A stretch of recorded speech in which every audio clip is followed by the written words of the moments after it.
උඹලා එහෙම කතා කරන්න එපා බං. දෝනි කියන්නේ සුර දූතියක් බං.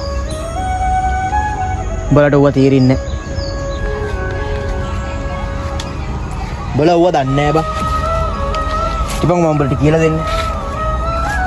දැන් මචං ආදරේ කියන්නේ බං දැන් මේ මලක් ගනි.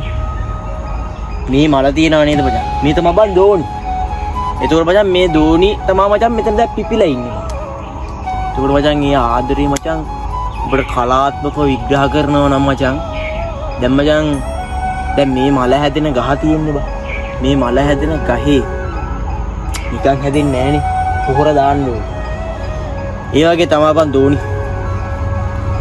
පොහොර දැම්මේ නැත්තම් මාව හැදෙන්නේ නැහැ. දෝනි පොහොර දැම්මොත් තමයි බං මාව හැදෙන්නේ.